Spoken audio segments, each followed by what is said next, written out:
At my wedding, Mom announced she was adopting the bride. Everyone stared when I responded calmly, finally making it legal after all these years of playing pretend. The ballroom fell into a hush so thick you could hear the ice clinking in abandoned champagne glasses.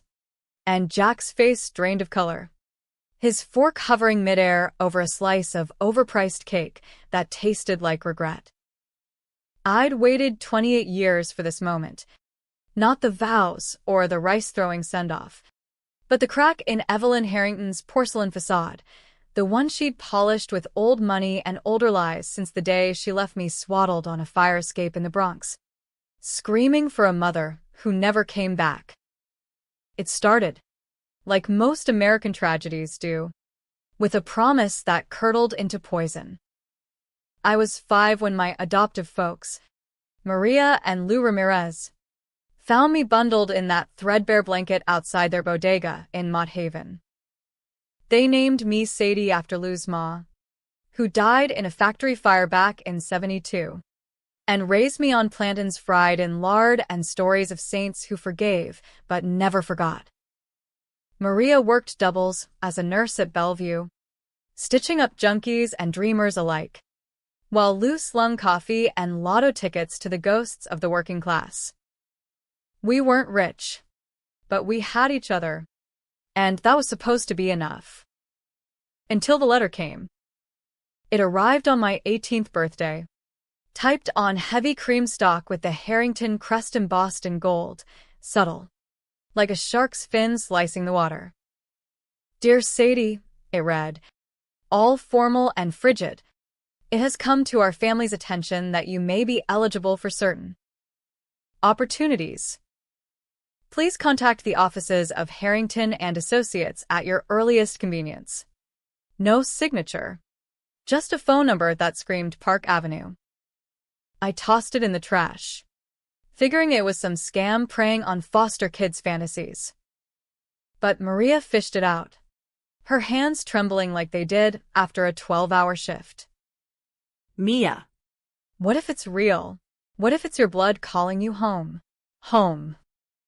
The word stuck in my craw like a fishbone. My blood? I'd scraped my knees on concrete playgrounds, not manicured lawns. But curiosity's a bitch, especially when you're drowning in community college tuition and dreams of something bigger than fluorescent-lit classrooms. So I called. And that's when Evelyn Harrington entered my life like a virus, slow, insidious, rewriting my DNA one whispered lie at a time. She met me in a tea room off Fifth Avenue, all lace doilies and finger sandwiches that cost more than my rent. Evelyn was 52 then, but looked 40, her blonde bob shellacked into submission, pearls strung like nooses around her neck. Sadie, she said, her voice a velvet drawl straight out of a Tennessee Williams play. You have your father's eyes. It's uncanny. Father's eyes? I leaned forward, heart hammering like a jackhammer on asphalt. Turns out, my bio dad was Victor Langston, a hotshot lawyer who'd clawed his way up from Hell's Kitchen only to tumble down in a scandal involving embezzled funds from a charity for battered women. Victor died in a car accident when I was 6 months old, skid marks on the hutch. Brakes tampered. The cops ruled it manslaughter but never pinned it on anyone.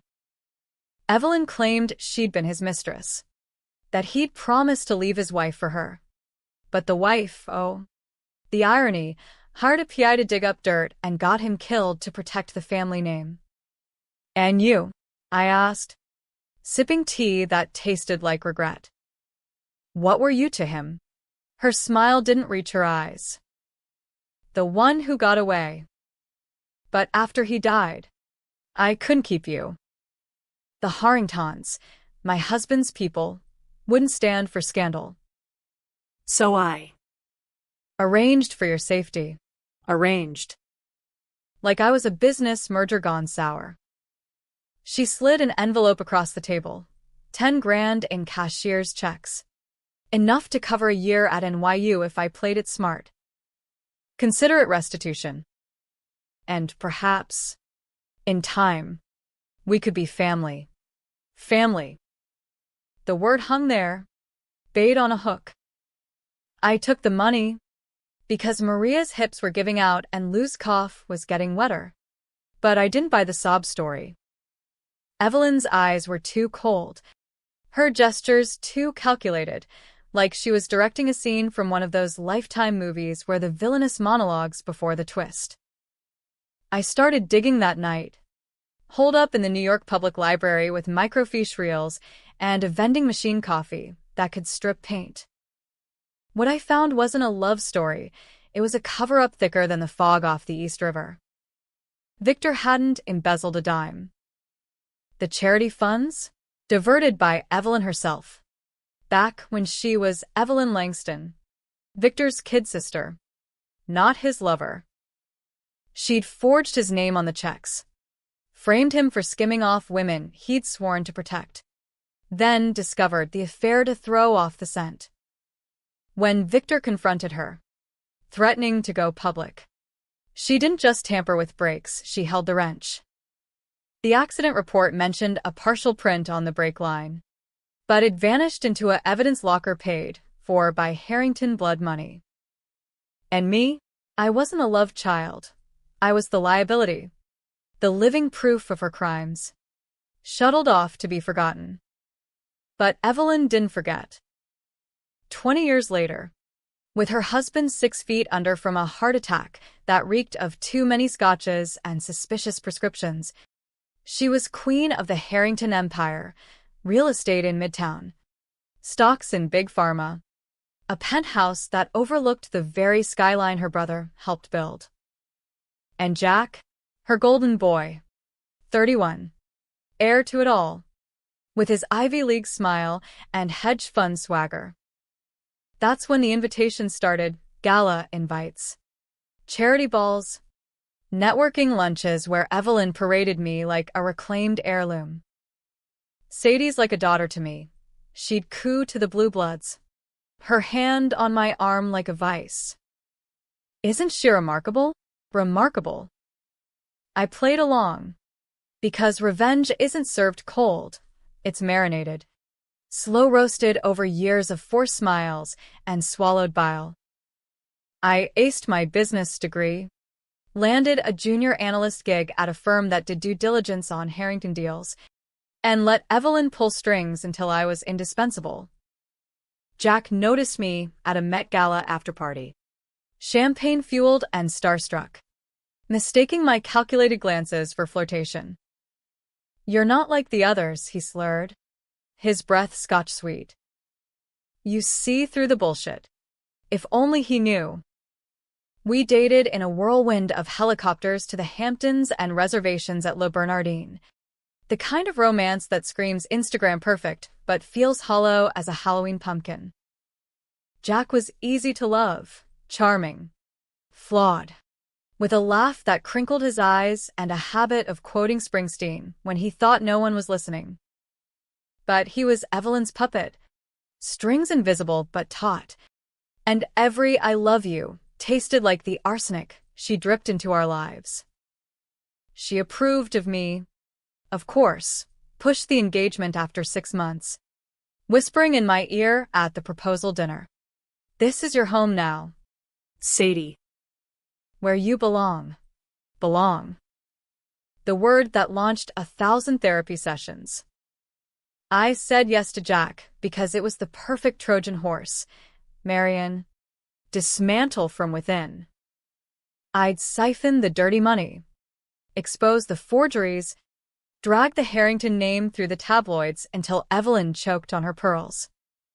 But as the wedding loomed, white tents on the Harrington estate in Greenwich, caterers from per se, I felt the rot seeping in. Jack's late nights at the office weren't affairs. They were Evelyn's lessons, grooming him to bury skeletons deeper than his father's grave. And me, I was the skeleton, rattling chains no one else could hear. The night before the rehearsal dinner, I found the file, tucked in Evelyn's study, behind a first edition Hemingway she pretended to read, adoption papers, Dated last week. With my name scrawled in her looping script. She wasn't just welcoming me, she was erasing me, legally binding me as her daughter to rewrite history. To make Victor's death a family tragedy instead of fratricide. The twist? Jack had signed as witness. My fiancé, the man who'd vowed forever under Central Park arches, knew the whole goddamn play and initialed page 3. Betrayal doesn't hit like a freight train. It seeps, slow and sour, until you're drowning in it. I confronted him in the guest house, rain lashing the windows like accusations. Did you know? I hissed, papers clutched like a smoking gun. Jack's face crumpled, boyish and broken. Sadie, she said it was to protect you. The board sniffing around old deals, Victor's deals. If they tie you to it. He trailed off, hands raking his hair. Protect me? From the truth she'd buried with my father? I laughed, a jagged sound that echoed off the beams. Or protect herself. From me. He grabbed my wrists, eyes pleading. I love you. Marry me tomorrow, and we'll fix it. Together. Lies wrapped in desperation. The Harrington special. I pulled away, the ring heavy on my finger like a shackle. Together, I echoed, tasting ash. Like how you signed away my ghosts. Dawn broke gray and unforgiving. The kind of Connecticut morning that promises renewal but delivers drizzle. Guests milled in the garden, senators' wives in Lily Pulitzer. Tech bros nursing hangovers with Bloody Marys, oblivious to the noose tightening. Evelyn cornered me in the bridal suite, her gown a sheath of ivory silk that whispered like secrets. Nervous. Darling, she purred, adjusting my veil with fingers that once twisted a brake line. I met her gaze in the mirror, seeing the echo of my own green eyes staring back, Victor's eyes, the ones she'd drowned in harbor fog. Not anymore, I said, voice steady as rebar. The ceremony blurred, vows exchanged under an arbor of white roses, Jack's hand clammy in mine, the efficient droning about eternal bonds. Then the reception, crystal chandeliers casting fractured light like broken promises. That's when Evelyn rose, tapping her flute with a diamond ring that caught the sun like a warning flare. Ladies and gentlemen, she began, voice honey over gravel. Before we toast the happy couple, I have an announcement. As of this morning, I've made it official, Sadie is now my legal daughter. The Harrington family welcomes her home. Gasps rippled like wind through wheat. Jack froze. Fork suspended, his sister Lila choked on Prosecco, the string quartet faltered a half-beat. Eyes swiveled to me, the outsider bride, the bodega girl turned trophy. And I stood, slow and deliberate, lifting my glass with a smile that didn't touch my soul. To family, I said, clinking Evelyn's with a chime like cracking ice. May all our secrets stay buried. The party lurched on, awkward toasts masking the undercurrent of whispers. Adopting the bride? At the wedding. But Evelyn preened, mistaking my calm for capitulation, pulling me into hugs that smelled of Chanel No. 5 and deceit. Jack cornered me later by the dessert table, breath hot against my ear. What the hell was that? You knew. I traced a finger down his lapel, feeling the rapid thump beneath. Knew? Darling, I've known since the day you proposed with her blessing. But now? Now it's war. That night, in the honeymoon suite overlooking Long Island Sound, I slipped the ring off and into my clutch. Revenge wasn't a sprint. It was a marathon through minefields. And I just lit the first fuse. Evelyn thought she was saving her empire by claiming me. She had no idea I was the bomb she'd strapped to her chest. The first crack in the Harrington Dam came 2 weeks later, on a sticky July afternoon when the city simmered like a cast-iron skillet. Jack and I were holed up in our new apartment on the Upper East Side, a wedding gift from Evelyn. All herringbone floors and views of the reservoir that mocked my Bronx roots. He was pacing the living room, cell glued to his ear, barking orders at some junior trader about leveraged ETFs, while sweat beaded on his collar. "Sadie, we need to talk," he said finally, tossing the phone onto the leather sectional like it burned him. I was curled on the chaise, flipping through a dog-eared copy of The Great Gatsby, ironic, given the green light obsession staring me down. About the adoption? Or how you perjured your way through witnessing it? My voice was light, cocktail party casual, but the edge was there, honed sharp as a switchblade. Jack stopped, shoulders slumping in that boy-lost-at-sea way that used to tug my heartstrings. Now it just pissed me off. It wasn't perjury. Mom said it was symbolic, a PR move to shut down the vultures circling the charity audit. He sank beside me, close enough for his cologne to mingle with the faint ozone of a brewing storm. The board's reopening Victor's case. Old ledgers surfaced. And if they link her to the funds. His hand grazed my knee. Tentative. Like testing ice. I did it for us. For the future. Future. The words soured on my tongue. Our future? The one where I played dutiful daughter-in-law, popping out airs while Evelyn puppeteered from the penthouse? I'd seen the ledgers too, tucked in a safety deposit box under my maiden name. Not just forgeries, Evelyn's handwriting on dummy accounts, siphoning cash to fund her husband's Senate run back in the 90s. Victor caught wind, threatened to whistleblow, and poof, brakes failed. Baby bundled off to oblivion. I'd borne the mistake my whole life, the foster kid stigma, the whispers of illegitimate when Maria tried to enroll me in Catholic school. Now, Jack wanted me to swallow it for us. I closed the book with a snap. Symbolic. Like your vows? He flinched, and I pressed. Relentless. You knew she abandoned me. Knew she killed him. And you still signed.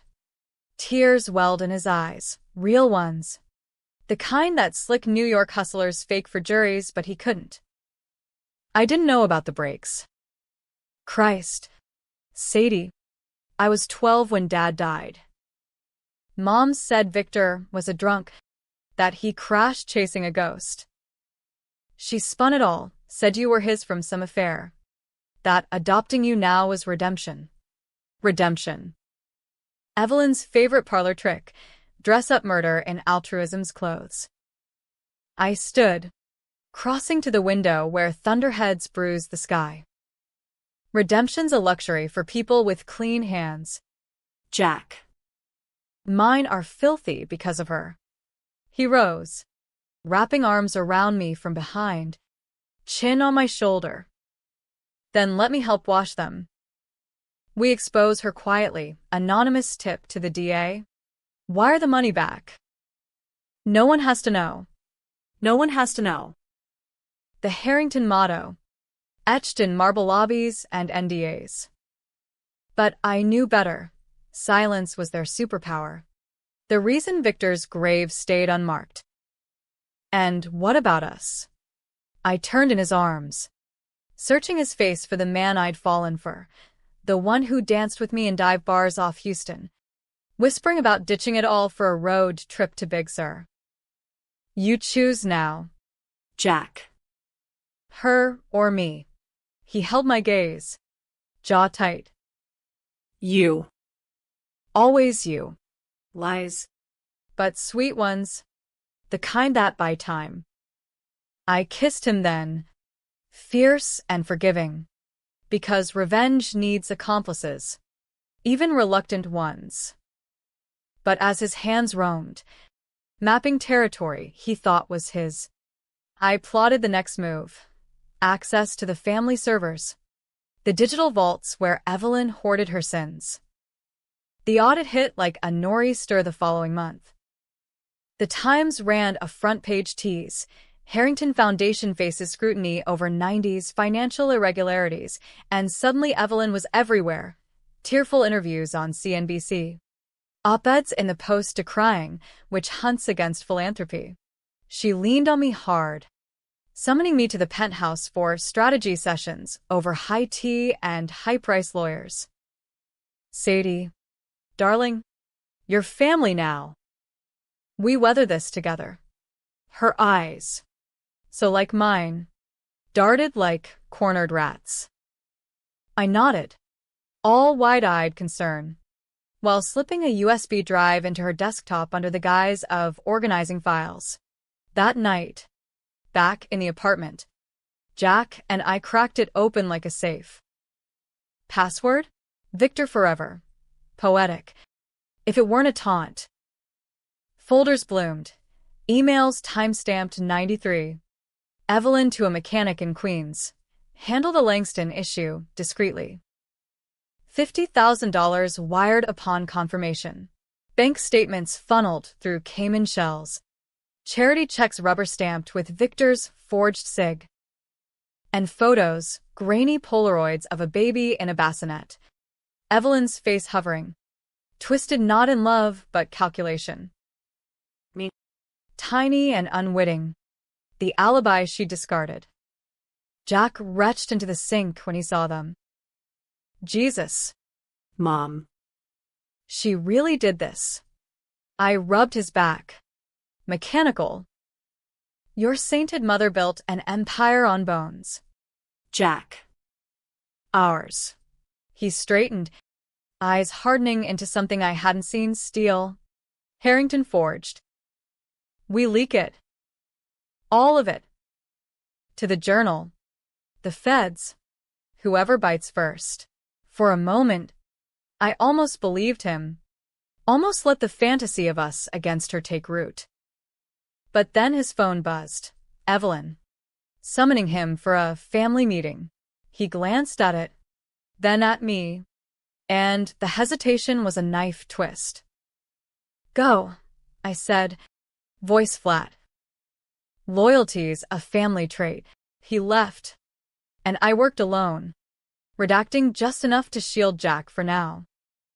The leak dropped anonymously via a dark web drop, hitting the Wall Street Journal's tip line at 3 a.m. By noon, headlines screamed, Harrington heiress linked to decade-old fraud scheme. Evelyn called. Voice a shard of glass. Sadie, have you seen the news? This is sabotage. I feigned shock, pacing our bedroom as sirens wailed below. Oh God. Evelyn. Who would do this? Her laugh was brittle. Enemies. Always enemies. But you're safe, darling.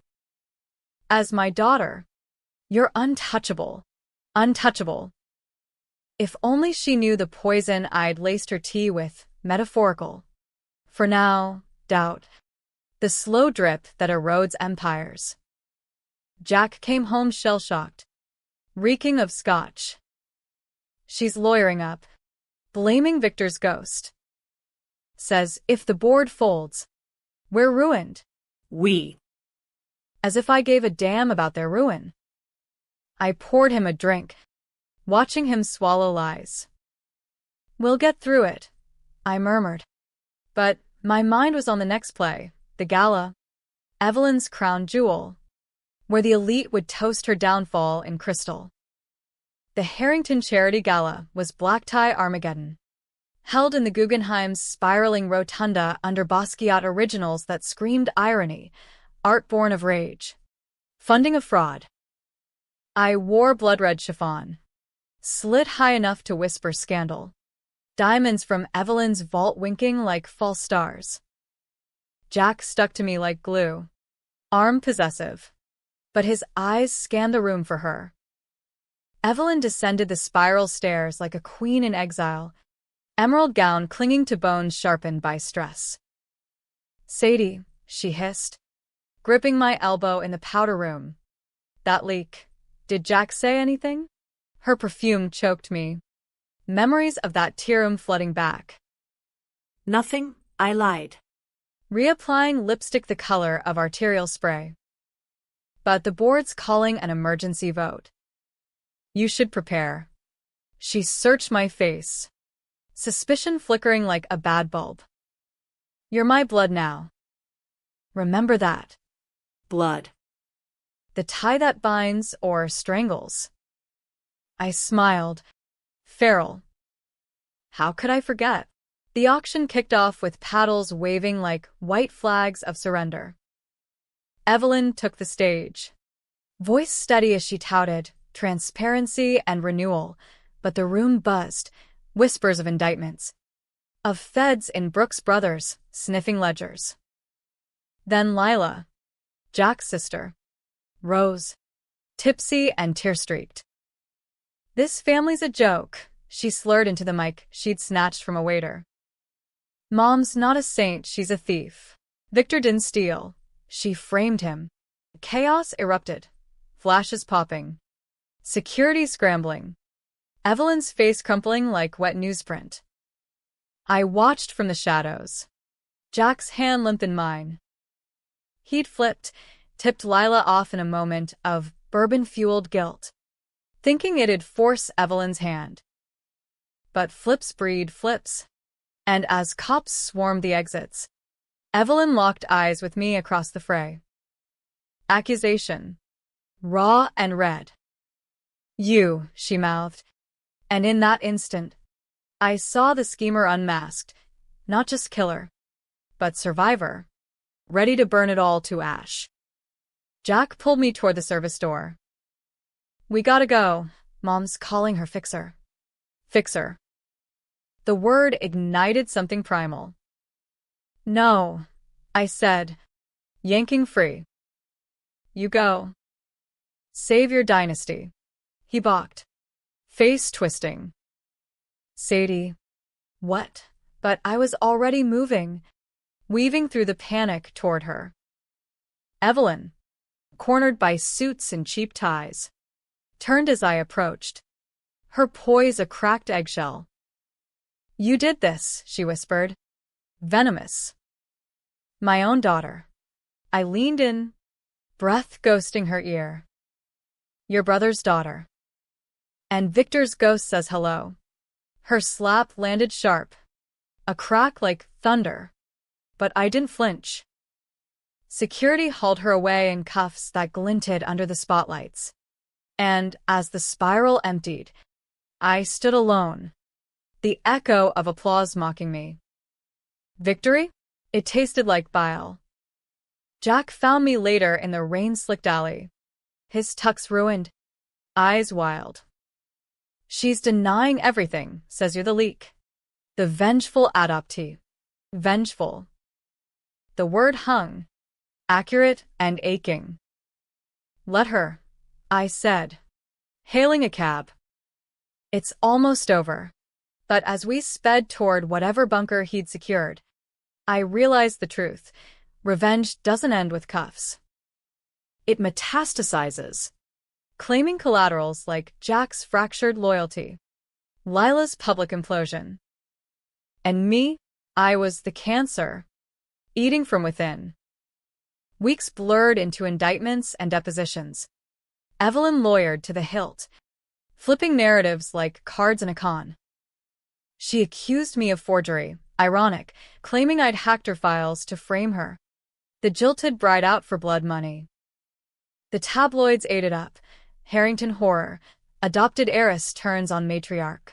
Jack wavered, caught in the crossfire. His choose me promise fraying as boardroom whispers turned to ultimatums.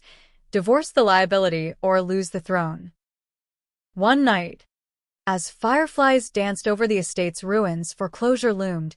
He cornered me in the library, the same shelves where I'd found the papers. "This has to stop." Sadie. Mom's offering a plea, restitution. No yal.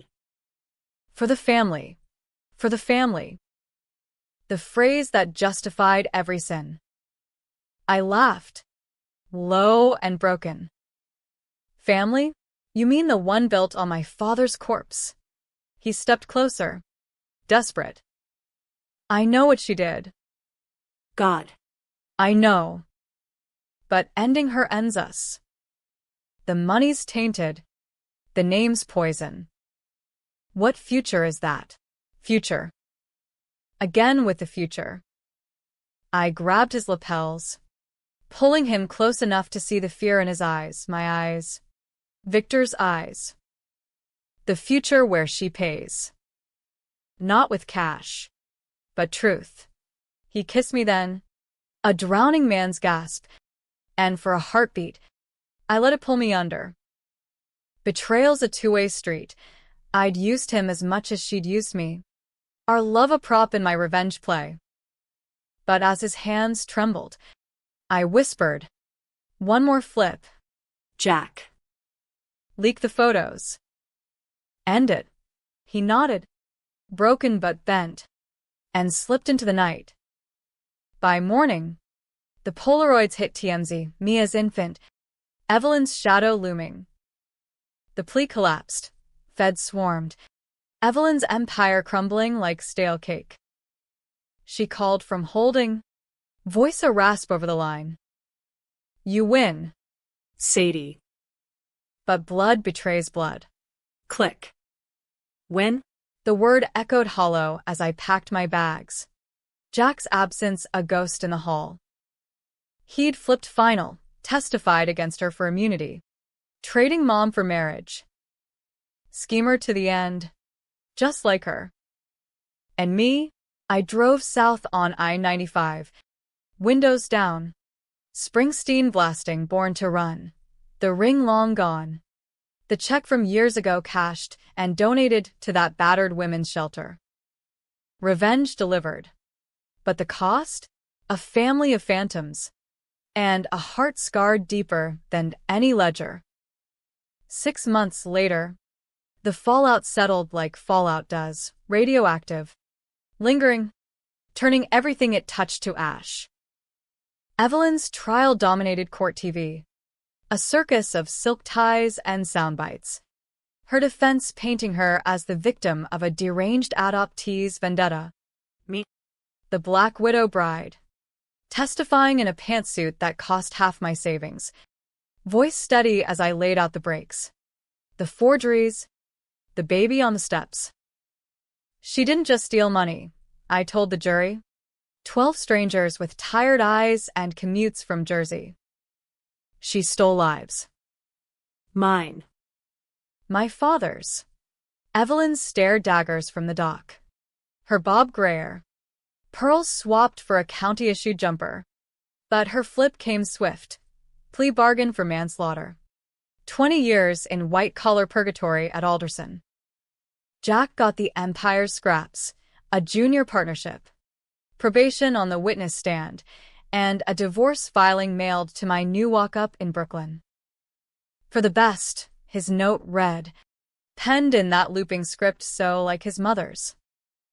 You deserve freedom from this. Freedom. I crumpled it, tossed it in the East River during a jog over the bridge. The water churning black and indifferent below. Freedom was Maria's old apartment. Now mine. With its creaky radiator and view of the projects where I'd learned to fight dirty. Lou had passed that winter. Cancer finally claiming what the Mills couldn't. And Maria? She watched the trial from her lazy boy, muttering novenas and that woman's no mother. No mother. The phrase haunted me as I rebuilt, freelance consulting for nonprofits, dodging reporters who camped my stoop like stray cats. The shelter thrived on Harrington restitution, ironic justice, Victor's charity reborn from his killer's coffers. But nights were the worst, when the city hummed indifferent and doubts crept in like roaches. Had I gone too far? Jack's text stopped after the gavel fell. But Lila reached out once, slurring over voicemails. You destroyed us. Sadie. But thanks for the truth. Thanks. A word laced with barbs, splitting readers down the middle. Hero or harpy. The twist hit on a crisp October eve, leaves skittering like secrets across Prospect Park. I was bench-sitting, nursing a coffee gone cold, when my phone buzzed, an unknown number. Manhattan Exchange. Sadie Ramirez? A man's voice, gravelly with age. This is Detective Harlan from NYPD Cold Cases. We exhumed Victor Langston's vehicle last week. Brake line print matched a Harrington associate, deceased now. But. There's more. More. The word pulled me up short. Harlan met me at a diner off Flatbush. Formica tables sticky with ghosts of grease. He slid a file across. Yellowed but damning. Coroner's addendum. 93 autopsy. Victor hadn't died on impact. Toxicology showed traces of sedative, roofies. Slipped pre-tamper. And the print, not just the mechanics, Evelyn's, faint but there, from when she'd inspected the car post-dash accident. But the kicker, a second body in the trunk's undercarriage, mangled beyond recognition. DNA pending. But dental records screamed Evelyn's husband. Pre-dash heart attack. My stomach roiled. She killed them both? Jack's dad, too. Harlan nodded. Weary. Looks like Victor confronted her about the fraud. Threatened to loop in the old man. She dosed them both. Staged the crash to look solo. You were collateral. The perfect loose end. Loose end. Me. The baby she'd birthed not from love, but to bind Victor in silence. A marriage ploy gone south. Evelyn hadn't abandoned me out of shame. She'd orphaned me to erase the evidence. Flipping the script from sister to siren to seal the deal. I laughed. A bark that turned heads in the booth. And the adoption? Her endgame? Harlan shrugged. Insurance. Claim you as kin. Muddy the waters. Family squabble. Not felony. Genius. In its sociopathic gleam. But the real twist clawed deeper. Jack knew. A memo in the file. His initials on a 22 email to Evelyn. Handles Sadie quietly. She's asking questions. My husband, not fiancé. Husband, hadn't just witnessed, he'd warned her. Flipping to protect the nest egg when my digging got too close. Betrayal's layers peel like onions. Each sting sharper. I drove to Alderson that weekend. The prison a squat fortress in West Virginia hills. Barbed wire glinting like false hope. Evelyn shuffled into visitation. Gaunt but unbroken. Eyes locking on mine with that same calculating gleam. Come to gloat. Daughter dear? No venom. Just weariness laced with wonder. I leaned forward. Glass between us cold as truth. Jack knew. About the crash. The second body. Her blink was the only tell. A flutter like a dying moth. He was protecting his future. À sens do. Sons. Plural. In her mind, me. Jack. The Empire's spawn. And you? Protecting what, your lies? She smiled. Cracked but genuine. Lies build worlds. Sadie. Yours included. Without me, you'd be nothing, no education.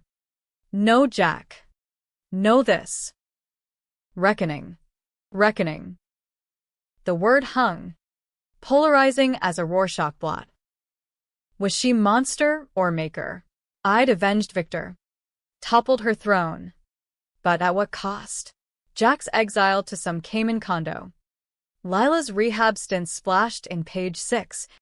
Maria's quiet pride shadowed by, what if we'd let it lie? No one was clean. Evelyn the killer, Jack the enabler, me the avenger who'd wielded love like a weapon, leaving shrapnel in innocence. I came to say goodbye, I told her. Standing. Not forgiveness. Just. Final. She nodded, pressing a palm to the glass. Blood calls to blood. You'll see. See what? The cycle? The void where family should be? Driving back. Appalachians blurring past. I felt the weight lift, not gone, but lighter, like shedding soaked clothes after a storm. The twist wasn't Evelyn's double murder or Jack's complicity. It was mine, the realization that revenge doesn't heal. It hollows, leaving you debating your own reflection, villain or victor. I pulled over at a roadside stand, bought a peach ripe as regret, and bit in, juice dripping like unshed tears. Back in Brooklyn, Maria waited with arroz con gandals steaming on the stove. Mia. You look like hell warmed over. I hugged her, fierce, inhaling the scent of home, not penthouses or prisons. But this. Tell me about the saints again, I said, sinking into a chair. She smiled, crossing herself. The ones who forgive, or the ones who fight? Both, I whispered. Teach me both. Months unspooled into a fragile normal, consulting gigs turning steady. A stray tabby I named Vic curling on my fire escape. Springsteen on vinyl spinning tales of escape. Jack surfaced once. A letter postmarked Miami. I flipped wrong. Forgive me. I burned it. Ashes scattering on the wind, debate closed. Or opened forever. Evelyn died in custody. Natural causes at 68. Her obit a footnote in the Times. Philanthropist passes amid controversy. No mention of me. The bride she claimed too late. At her funeral, sparse. Rain lashed.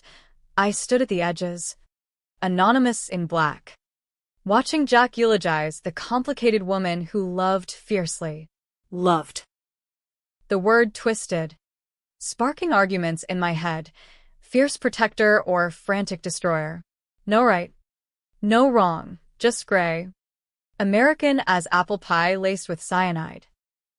As the casket lowered, I turned away, hailing a cab back to the city that birthed my rage.